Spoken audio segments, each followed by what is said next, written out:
How many of you, if you're honest with me, do you know you have these choices and these areas in your life that you want to try to move towards? You know that you want to try to change. You know you want to face some of these struggles, but fear sometimes paralyzes you. Anybody in here? Yeah, man, I've learned in my journey that I have to skydive that thing. And here's what I mean. I know sometimes, as when I was growing up, I didn't trust anybody. I know things that happened to me. My dad abandoned me. I isolated. And I always said, if I find the perfect person that I can count on, if I find the perfect person that I can trust, then I will. But the truth is that person's not here. People are people, and they're going to let you down. I've learned I can't put my trust and my confidence in the people, but it's in the process and the discipline and the action of the habit of finding the courage to punch fear in the face and take the step of beginning to trust people, which means I started talking, I started speaking. I learned to skydive that thing, and here's what I mean.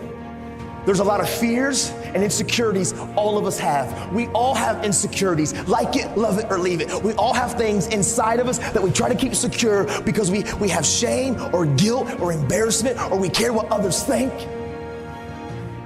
I've learned to skydive that thing. Last year, a bucket list that I've always wanted to do. I've always wanted to go skydiving. I'm an adrenaline junkie, but the problem is now, where I'm at in my life, I'm a husband and I'm a father. And I guess my wife doesn't approve of me jumping out of planes at 15,000 feet. So I thought something that I've always wanted to do, I was never going to get the opportunity to do. But I was in Oregon and I got done early and I saw a sign and it said Skydive Oregon. And so I was like, yep. I called my wife. If I can get my wife to say, yeah, we're all good. I called her and I'm like, hey honey, I got done a little bit early. I've always wanted to, you know, it's something that I've desired to do. I think I want to go skydiving. Nah, I'm cool, I'm not going to. Yeah, maybe. Nah, I'm just kidding, I'm all right, I don't need to do that. It's not probably smart. And she says, I don't think she meant it at all, but she says, because I don't think she wanted to control me, she says, oh no honey, go for it, do whatever you want to do. But yeah, if you don't want to do it, no big deal, that's cool too. Click. Dude, I know she didn't mean it. But my eyes got so big, she said yes.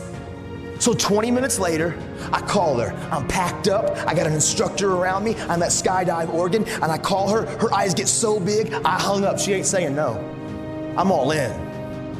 But as I start going through the process of skydiving, as the instructor shows up, and as he starts walking me through this process, my anxiety started getting higher. Like he started coming to me and saying, listen, here's your pack, here's your chute, here's how you're gonna fall. He put me on this counter. He said, this is my ninth jump today. I said, what bro, 9 times? Do you pack your chute? He said, every time. I said, so you packed your chute 9 times today? Are we gonna test the odds? Are we good, we're cool on one more? Did you get tired? Did you miss a fold? He said, nah, bro, it's cool. He showed me how he did it. Dude, my anxiety, it's getting higher. This little ratchety plane lands. Ratchety. He said, all right, bro, let's get in. Whoa! He's from Oregon, so he's already kind of weird and a hippie. As we get into the plane, we start ascending. He slides in behind me. My anxiety is on 10. Just like some of you, when you need to trust, you know that you want these areas in your life that you're insecure, and you get to the edge and fear paralyzes you and anxiety gets higher. Dude, I was right there. I've always wanted to do this, but through the process, I was so uncomfortable. As we get to 13,000 feet, he said, listen, bro, we got 6 connectors. 1, 2, 3, 4, 5, 6. I'm gonna connect this. I'm gonna hit all 6 3 times. Do this. Woo, you're gonna do it. You know, I know, we're secure. Skydive Oregon. I'm like, 13K. He pulls the door up. He says, listen, the free fall is only gonna be about 30 to 40 seconds. I want you to experience this moment. So we're gonna scoot to the door. We got 2,000 more feet of climbing. As we scoot to the door, and as we begin to get to that place, I want you just to lean out of the plane. I'm holding on, and I'm like, no! He said, okay, now we're there. Here's the next piece that I want you to do. I want you to take the bottom of your feet and touch the bottom of the plane and hang there. I got you. And I'm like, no! Dude, I was terrified. In that plane, which was the safest place that I could have been, I've never felt more anxiety and fear in my life, even though I've always wanted to do it. But soon as I trusted the process, and soon as I trusted the community of those entrusted to help me learn to skydive, as soon as he got to that place at 15K and he said go, and I took that step, and we skydived that thing, all the anxiety, all the fear, it evaporated. As I free fell and I saw Mount Hood and Mount Rainier and Mount St. Helens, I've never felt more on top of the world.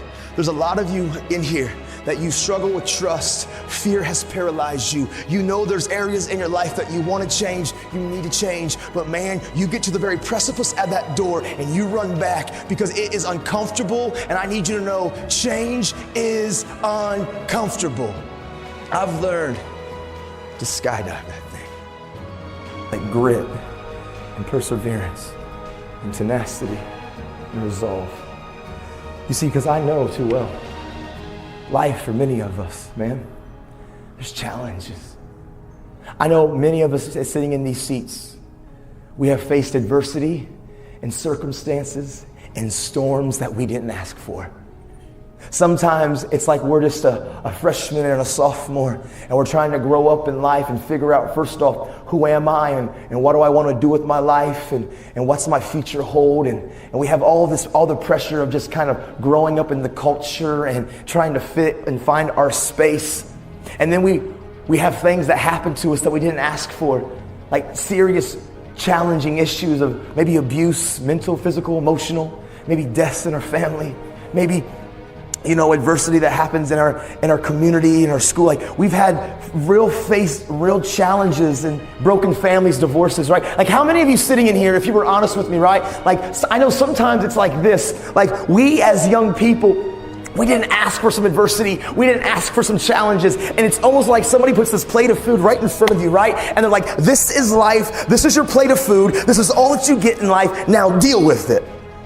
And you're like, I don't like that. I don't want it. But this is all that you have to deal with because it's the real situation that you're having to figure out. Does anybody understand what I'm talking about? Raise your hand. Yeah, I mean, lots of us.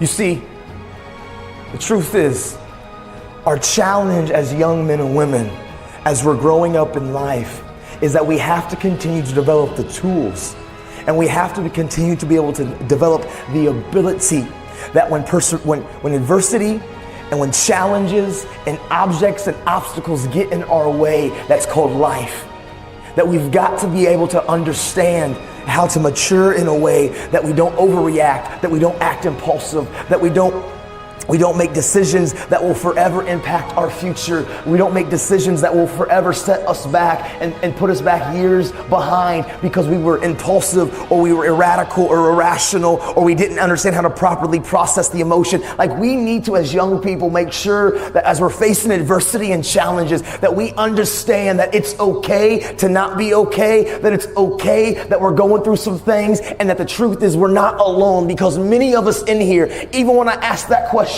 a wave of hands got raised, that life, not only for students, but for adults, for people, will always be full of challenges. The goal is for us, like my dad, when he used to smack the basketball off my face. Listen, I have to identify the problem, and then I have to figure out how to get around the problem. I'm not going to get consumed where all I focus, and I'm always just tore up on the problem, because all of my focus is on the problem. I'm not focusing on the solution.